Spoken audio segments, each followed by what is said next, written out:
Boa noite, meus irmãos. Hoje é dia 5 de outubro de 2022, estamos iniciando os trabalhos na casa de Abel Sebastião de Almeida. Eu convido a nossa irmã Gisilda para fazer a leitura da página preparatória.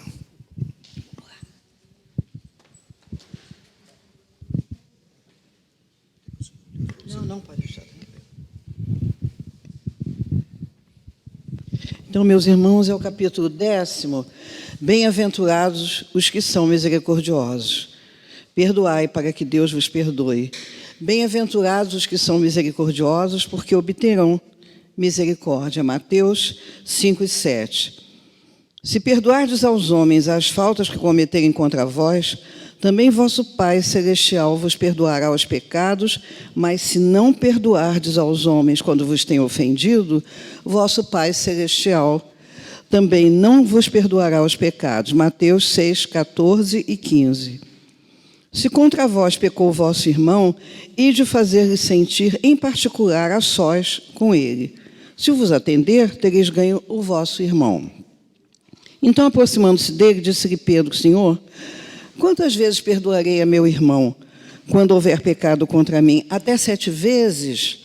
Respondeu-lhe Jesus: não vos digo que perdoeis até 7 vezes, mas até 77 vezes. Muito lindo isso aqui, porque dá uma ideia da coisa limitada no campo do perdão. A misericórdia é o complemento da brandura, porquanto aquele que não for misericordioso não poderá ser brando e pacífico. Ela consiste no esquecimento e no perdão das ofensas. O ódio e o rancor denotam alma sem elevação e nem grandeza. O esquecimento das ofensas é próprio da alma elevada, que paira acima dos golpes que lhe possam desferir. Uma é sempre ansiosa, de sombria suscetibilidade e cheia de fel. A outra é calma, toda mansidão e caridade. Ai daquele que diz: nunca perdoarei. Esse, se não for condenado pelos homens, será por Deus. Com que direito reclamaria ele o perdão de suas próprias faltas, se não perdoa as dos outros? Jesus nos ensina que a misericórdia não deve ter limites, quando diz que cada um perdoe a seu irmão não 7 vezes, mas 70 vezes 7. Há, porém, 2 maneiras bem diferentes de perdoar. Uma grande, nobre, verdadeiramente generosa, sem pensamento oculto, que evita com delicadeza ferir o amor próprio e a suscetibilidade do adversário, ainda quando este último nenhuma justificativa possa ter. A segunda é em que o ofendido ou aquele que tal se julga impõe ao outro condições humilhantes e lhe faz sentir o peso de um perdão que irrita, em vez de acalmar. Se estende a mão ao ofensor, não faz com benevolência, mas com ostentação, a fim de poder dizer a toda a gente: veja como sou generoso. Nessas circunstâncias, é impossível uma reconciliação sincera de parte a parte. Não há generosidade, há apenas uma forma de satisfazer ao orgulho. Em toda contenda, aquele que se mostra mais conciliador, que demonstra mais desinteresse, caridade, verdadeira grandeza da alma, granjeará sempre a simpatia das pessoas imparciais. Então, essa página é muito linda, né? E nos concita a esse exercício constante, que chega ao ponto que deve ter até um automatismo, né? A gente perdoar, você não guarda, a alma tem um oxigênio diferente, porque esse ressentimento, mágoa, é um séquito de pensamentos inferiores e que tem ressonâncias profundas no outro e na espiritualidade. Muitas vezes Jesus sempre falava de uma urgência no perdão, enquanto a gente estivesse aqui, né, em contato com o outro. Por quê? Porque essas pendências se perpetuam na vida espiritual sob a forma de obsessões, cujo fluxo básico é a vingança. Que Jesus nos auxilie sempre a ter no coração esse sentido maior do perdão e da reconciliação. Então, vamos lá. Você podia me cortar um pouco, né?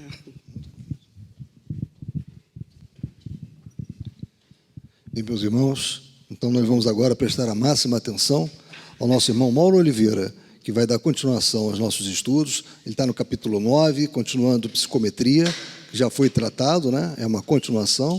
Ele vai tratar dos itens 12 a 14. Prestemos a máxima atenção. Este tema é muito importante para quem está estudando mediunidade. Que nosso irmão seja muito inspirado nesta noite.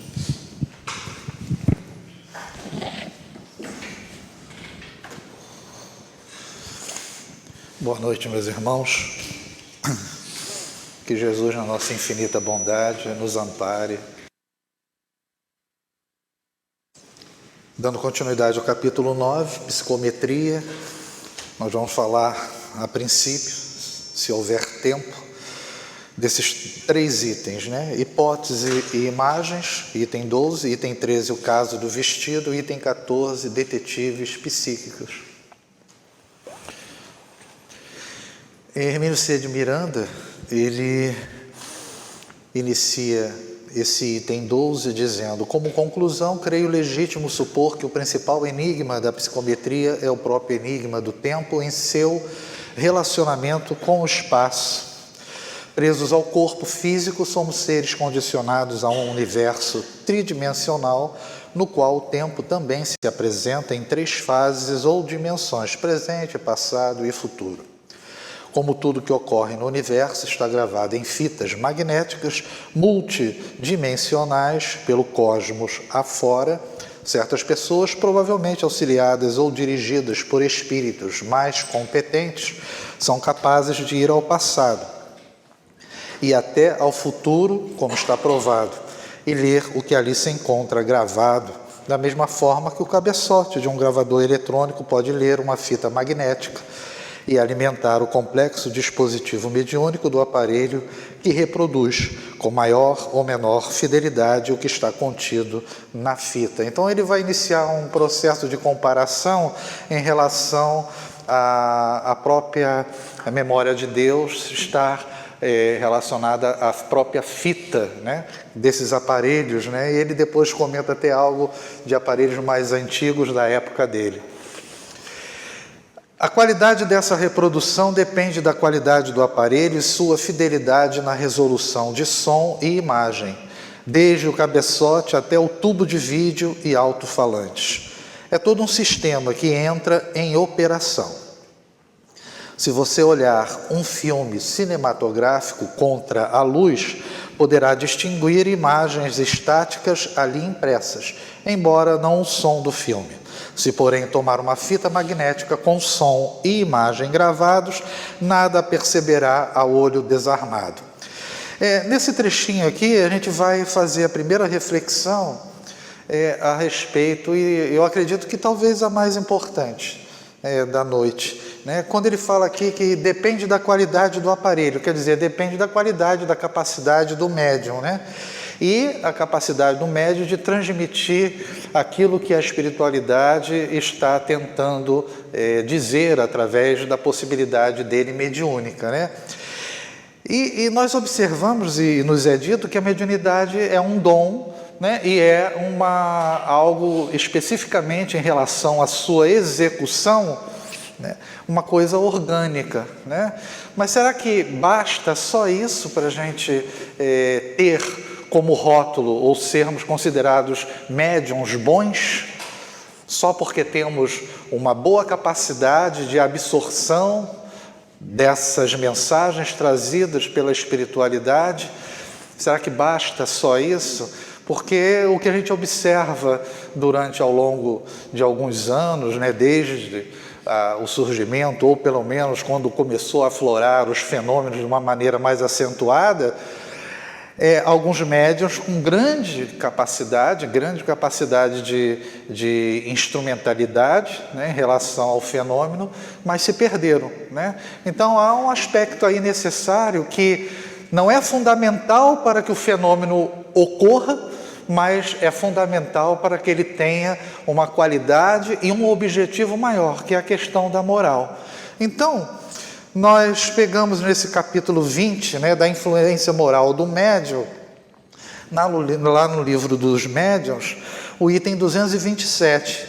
E ele nos coloca: se o médium, do ponto de vista da execução, não passa de um instrumento, exerce, todavia, influência muito grande sobre o aspecto moral. Pois que, para se comunicar, o espírito desencarnado se identifica com o espírito do médium. Esta identificação não se pode verificar senão havendo entre um e outro simpatia, e se assim é lícito dizer-se, afinidade. A alma exerce sobre o espírito livre uma espécie de atração ou de repulsão, conforme o grau da semelhança existente entre eles. Ora, os bons têm afinidade com os bons, e os maus com os maus, donde se segue que as qualidades morais do médium exercem influência capital sobre a natureza dos espíritos que por ele se comunicam. Por que eu fiz questão de colocar isso? Porque cada um de nós tem a sua limitação, inclusive na questão dos fenômenos, daquilo que você apresenta como possibilidade.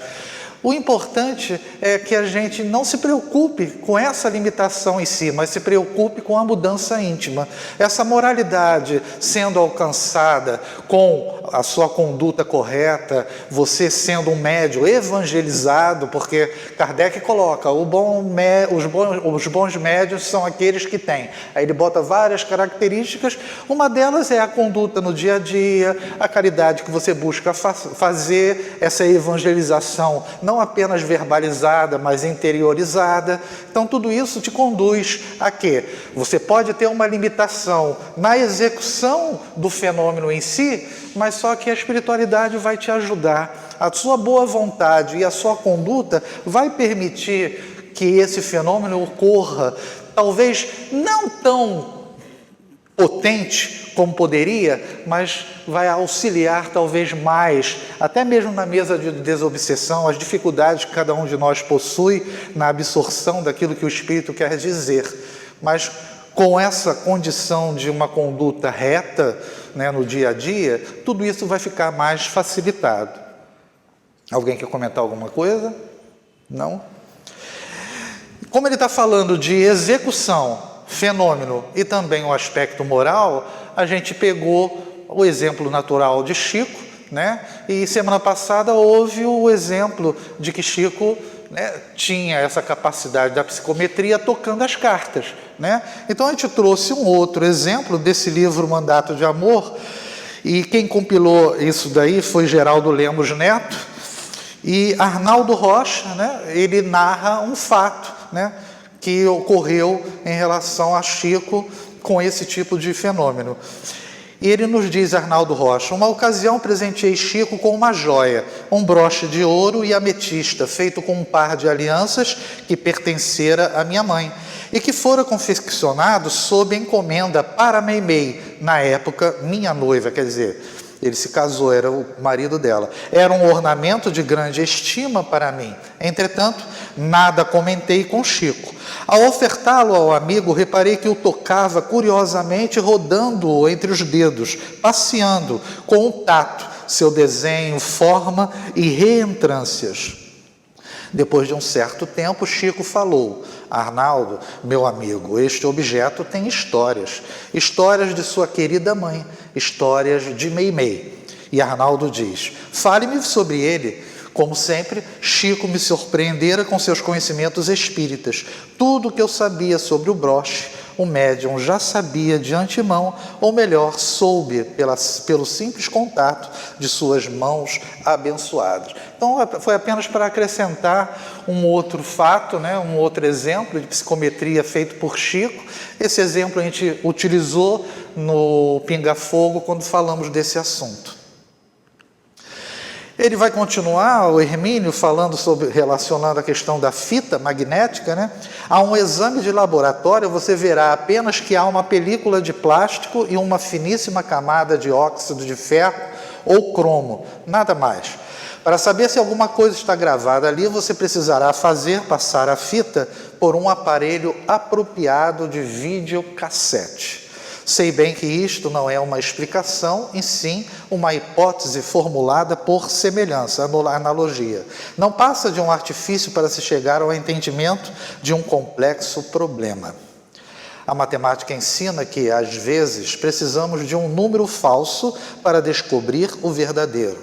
No caso, o número não é falso, é apenas hipotético e pode estar certo, como imagem de uma realidade que apenas se reflete em nosso plano, ao alcance da nossa inteligência e dentro do quadro dos nossos conhecimentos atuais. Há alguns anos, estaríamos falando de fluidos que serviriam de veículos a todas estas manifestações. Hoje dispomos de imagens mais aproximadas. Amanhã talvez cheguemos à realidade mesma. Evitemos o assodamento, que nunca foi bom conselheiro, né? A pressa em querer saber as coisas. Ele vai comentar mais à frente exatamente que tudo tem o seu tempo para a gente adquirir determinados conhecimentos. Naturalmente que esse conhecimento é atrelado à nossa progressão. Resta uma imagem semelhante para figurar o sistema que liga o psicômetra, ou seja, o cabeçote do gravador, com a fita de VT, ou seja, a memória de Deus. Aí é que, a meu ver, entra o objeto que, em lugar de ser um mero estimulante, como propôs Bozano, que não dispunha à época de imagem melhor, é um sintonizador. Então, na verdade, o objeto é um elemento que faz essa ligação entre o médium e aquele que era o detentor daquele objeto. Então é algo que faz com que esse médium adquira ou receba e consiga captar essas impressões a respeito do dono do objeto. Uma vez fechado o circuito, só resta ao psicômetra ler o que está gravado e reproduzi-lo com a possível fidelidade a partir de seus próprios circuitos internos. Sons, imagens, pensamentos, emoções, cenas históricas e dramas pessoais estão todos gravados por aí à nossa volta. Aprendemos a captar o som com os aparelhos de rádio, som e imagem com a televisão, som, imagem e pensamento com a psicometria, que também nos leva a cenas históricas e aos dramas pessoais. O tempo só espera que amadureçamos um pouco mais para ir nos mostrando os segredos da vida, né?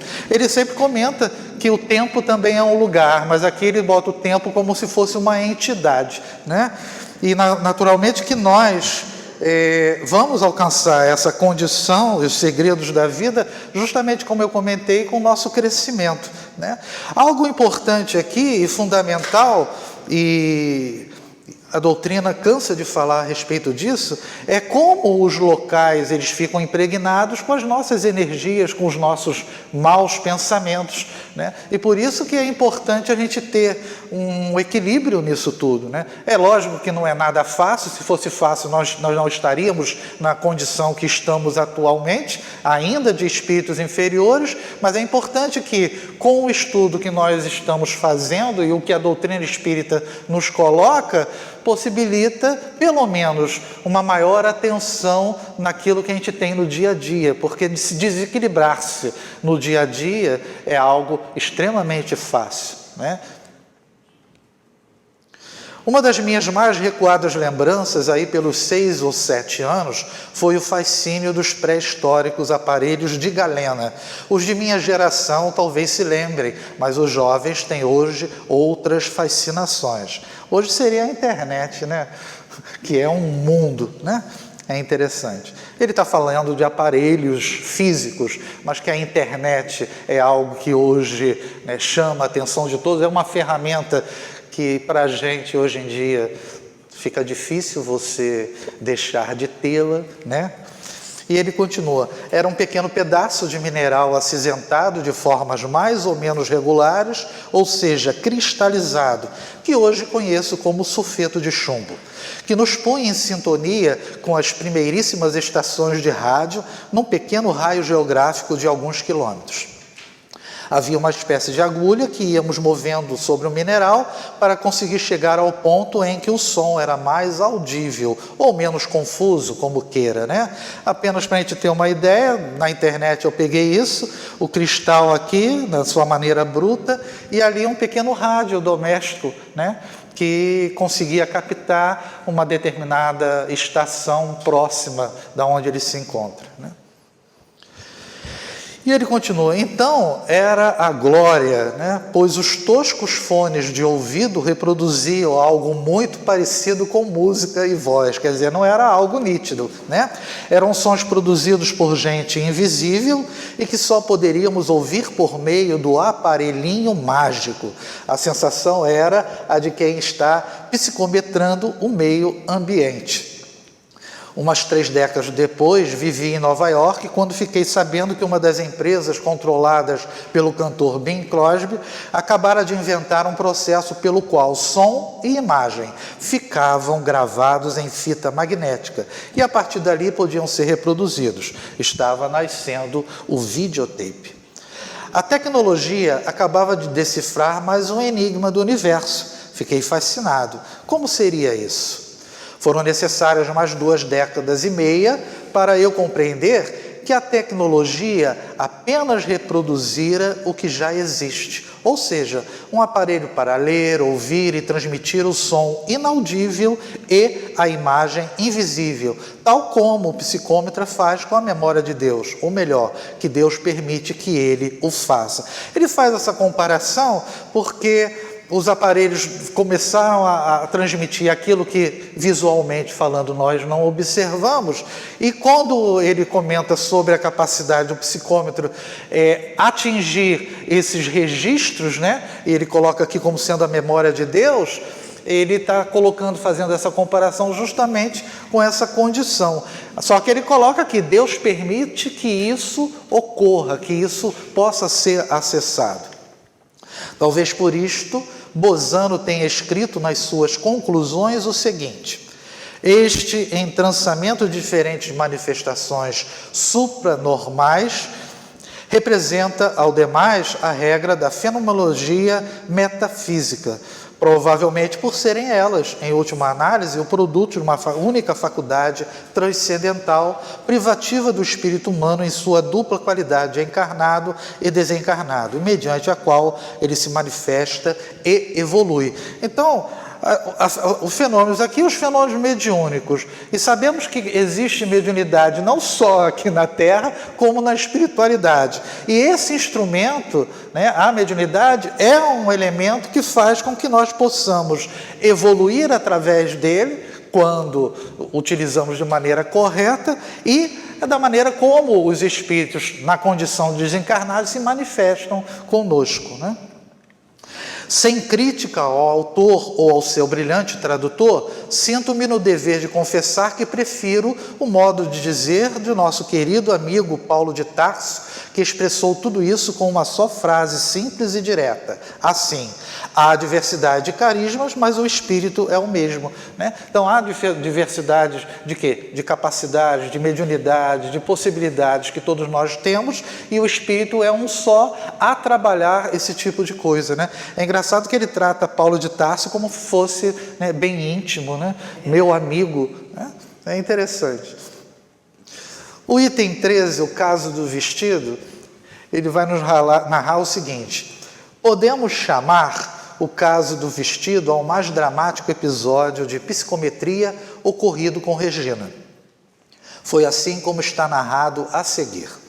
Durante alguns anos, ela recebeu de um amigo espiritualista americano pacotes de roupas, calçados e brinquedos usados para distribuir. Ele recolhia esse material entre frequentadores de seu grupo, que lá costumam chamar de igreja mesmo. Regina retirava os pacotes das repartições próprias, não sem vencer algumas barreiras burocráticas complicadas. Selecionava o material, classificava-o e o distribuía pelos vários centros espíritas de seu conhecimento e confiança para entrega aos necessitados. Certas peças ela encaminhava a bazares administrados pelos próprios centros, que as vendiam para aplicar o produto em atividades sociais. E, em vez de dar o material, entregava o dinheiro para a finalidade social a que se destinava.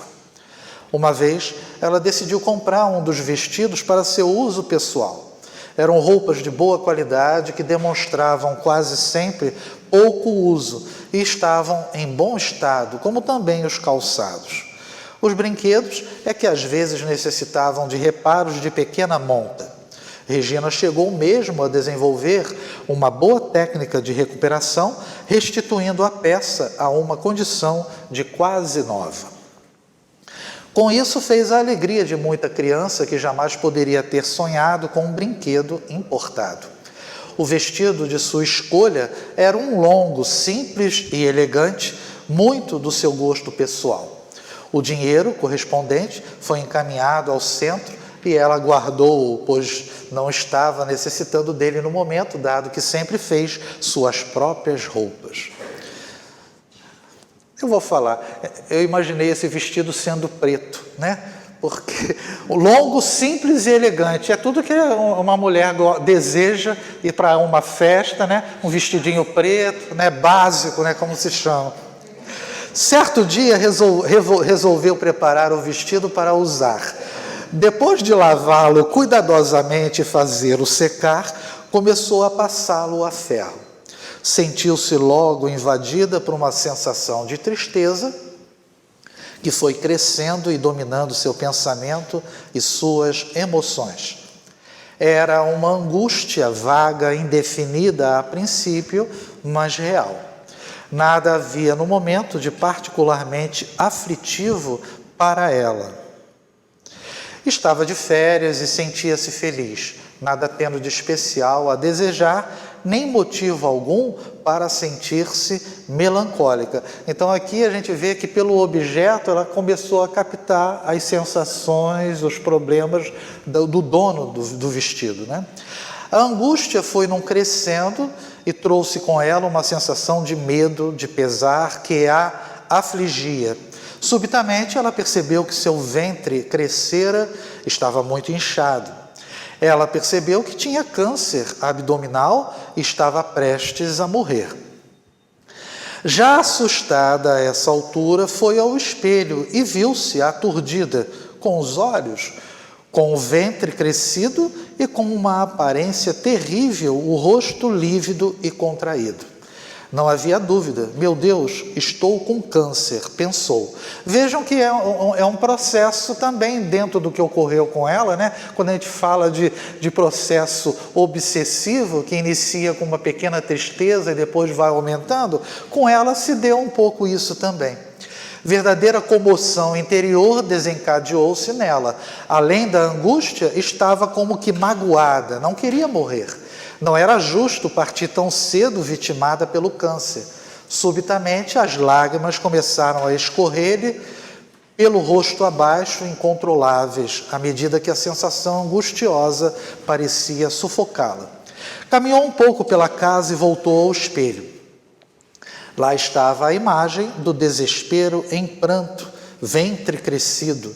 E ela pensou, mas como é que eu nunca soube que tinha câncer e de repente aparece este ventre assim inchado? Foi esse o pensamento mágico. Estremeceu, sacudindo a cabeça e disse a si mesma, espere aí, em primeiro lugar, eu não tenho câncer coisa nenhuma. Em segundo, mesmo que eu tivesse, não seria motivo para esse drama todo. Afinal de contas, morrer não é nenhuma tragédia. Bem, há controvérsias, né? É lógico que o conhecimento de uma vida espiritual imortal que nós temos não nos impede de termos medo, né? Não deveria ter essa sensação, mas a gente tem, né? E outra coisa também, aquela ideia de que estou sentindo tristeza e o raciocínio, mas eu não tenho nada para estar triste dessa forma, muitas vezes ocorre, né? É uma maneira da gente de se desvencilhar daquilo que pode fazer com que nós permaneçamos, fixemos aquela ideia e a partir daí o processo obsessivo aumenta, né? Era como se estivesse saindo de um estado de transe. Havia parado para pensar e começou a desdobrar o raciocínio na tentativa de racionalizar aquilo tudo. Afinal, o que estaria acontecendo com ela? Ainda há pouco estava se sentindo feliz e bem disposta, pensando nas coisas boas da vida. Quando foi mesmo que a invadiu aquela sensação de desconforto que chegou ao pânico?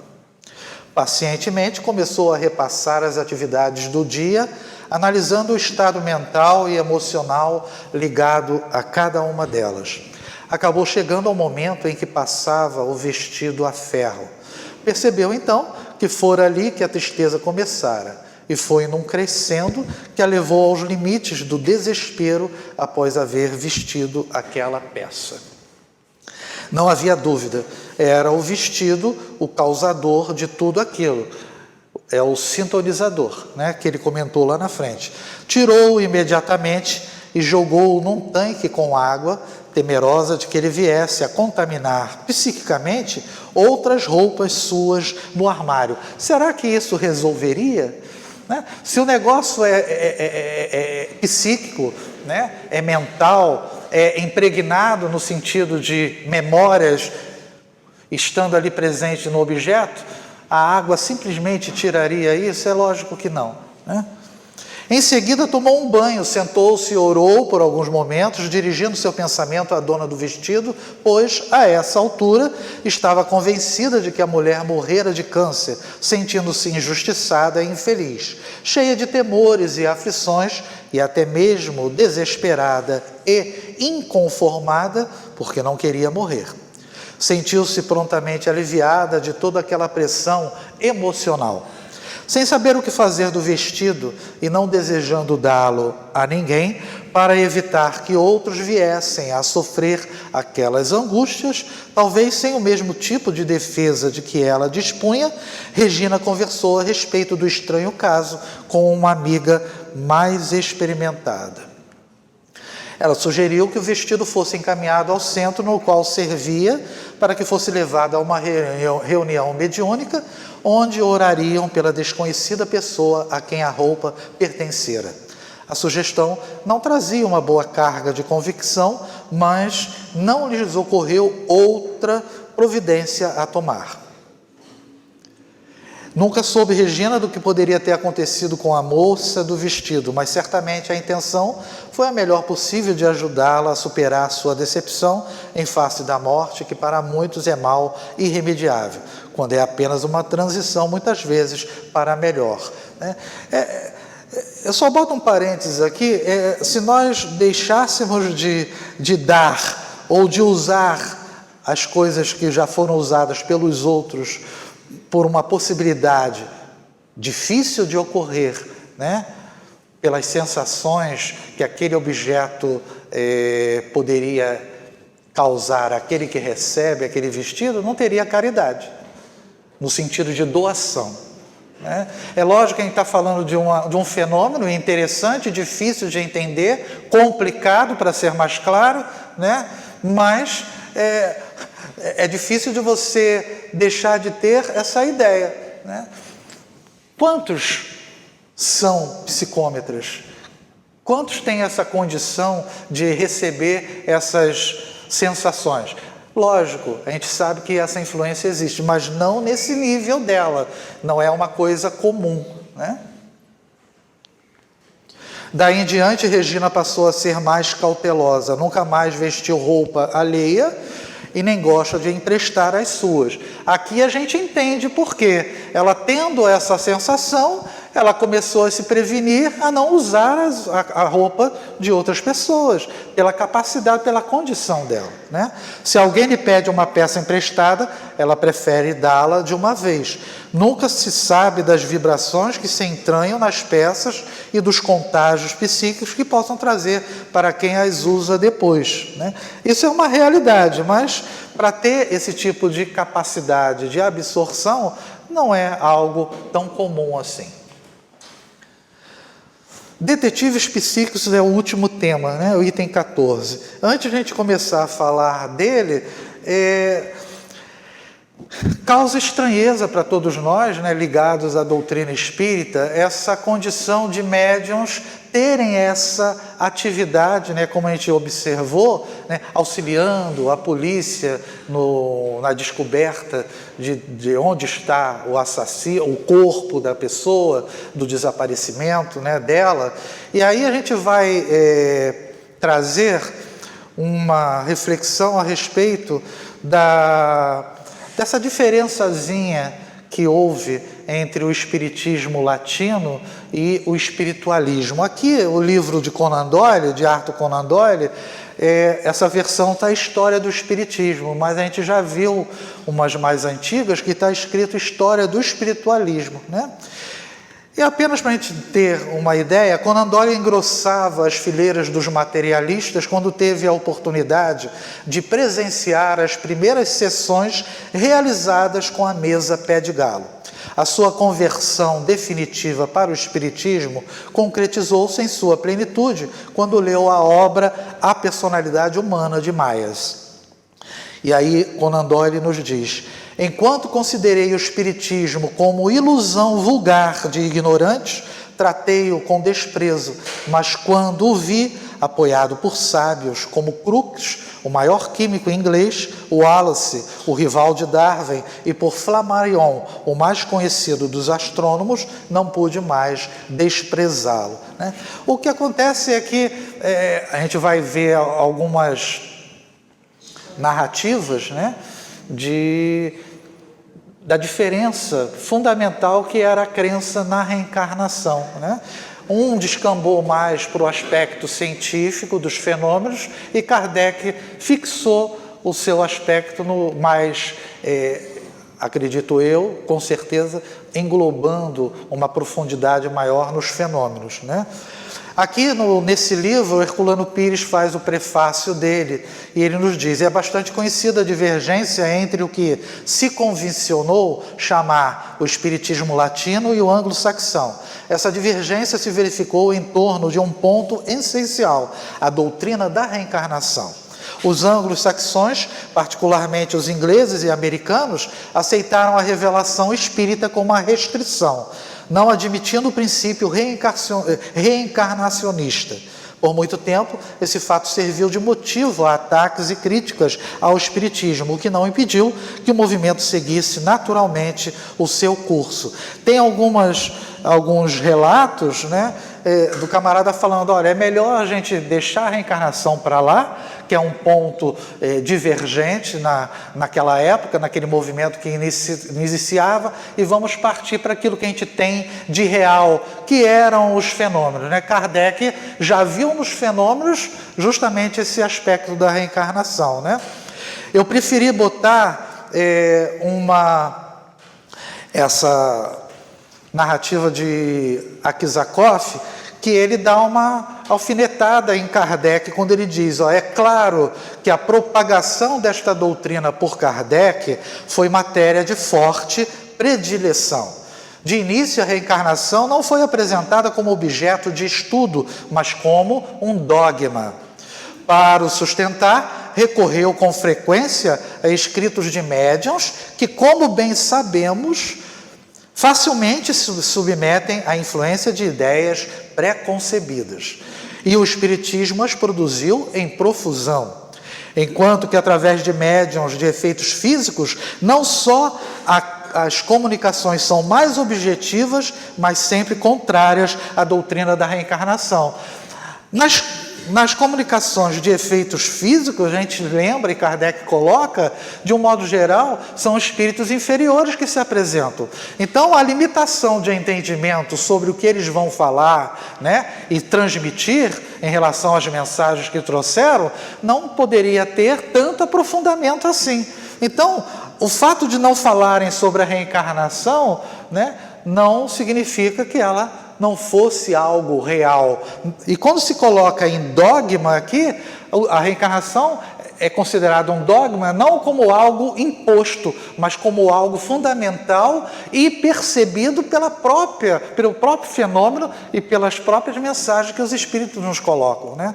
Então, isso foi algo que eu achei interessante da gente colocar, porque, de certa forma, explica por que a utilização, muitas vezes remunerária, do médium, que consegue, ou melhor dizendo, do sensitivo, né? Os americanos, os ingleses gostam de falar nesse termo, do paranormal, que tem a capacidade no sentido do fenômeno, mas não tem aquilo que a gente considera como importante, que é o cuidado de não se utilizar da sua capacidade, do seu dom, para prover meios próprios, né? Então, é algo que a gente tem que ter em mente, né? Então, quando eu falei no início que bastaria ter apenas o fenômeno com captação boa, ou, no caso da psicometria, um entendimento sobre onde está o corpo daquela pessoa através desse médium, e não ter o aspecto moralizado ou moralizante, vamos dizer assim, para poder fazer com que aquele tipo de comportamento ou de ação pudesse ser um pouco mais voltado para o que a gente vê no sentido de auxílio, né? Ah, não, ele está sendo útil, eu não estou tirando o mérito no sentido da utilidade. O que causa estranheza é utilizar a mediunidade para fins lucrativos e demonstrar essa diferença entre médiuns ligados à doutrina espírita, nesse ramo que Kardec trouxe, no sentido do espiritismo latino, e o espiritismo anglo-saxão, voltado mais para a ciência, né?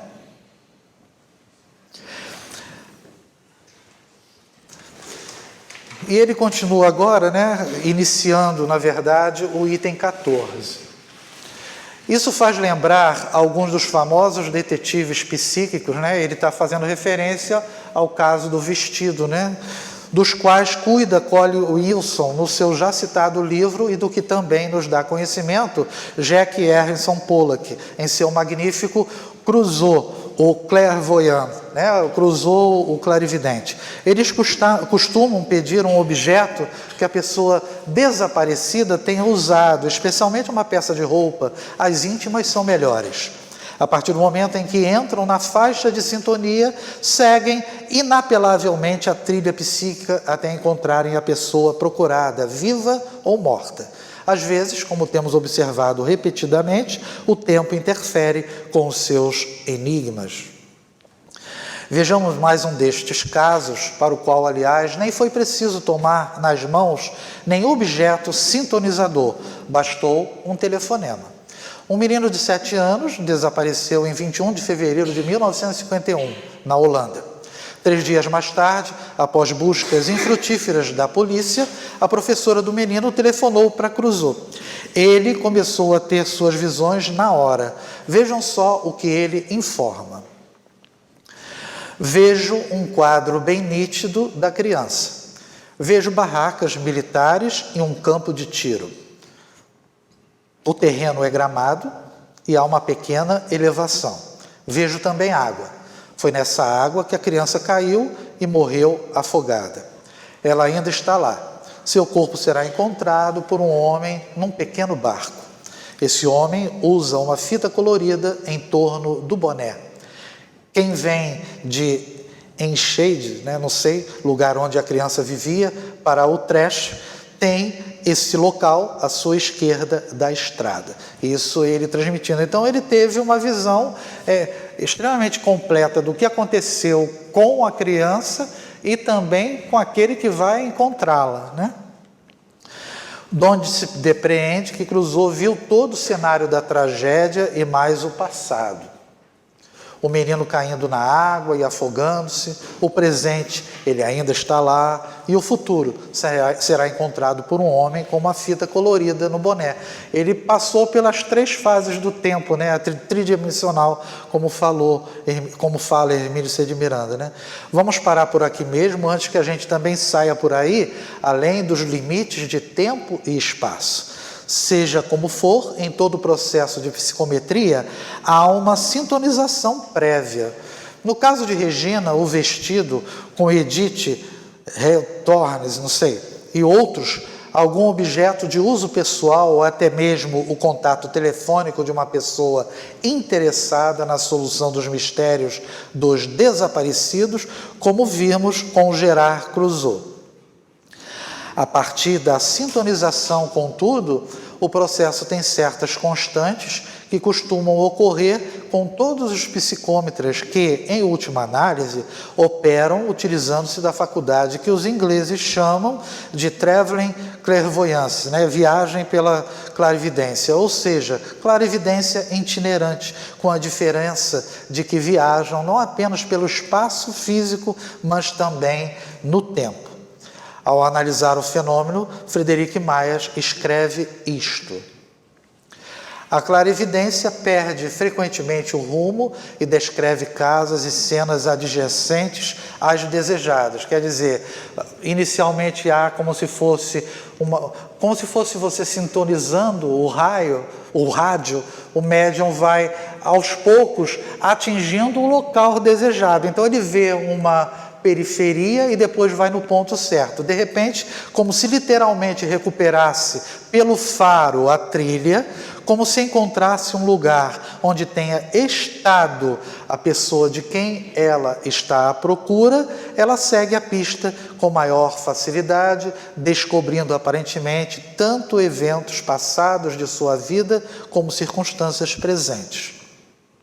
O processo lembra, com frequência, o cão que, se abandonado longe de casa, acaba encontrando o caminho de volta, a princípio hesitantemente, usando não sabemos que instinto. De repente, uma vez encontrada a trilha pelo faro, segue-a facilmente, a despeito de confusões e obstáculos, né? Utilizando o cão, né? É como se ele ficasse farejando o local correto, né?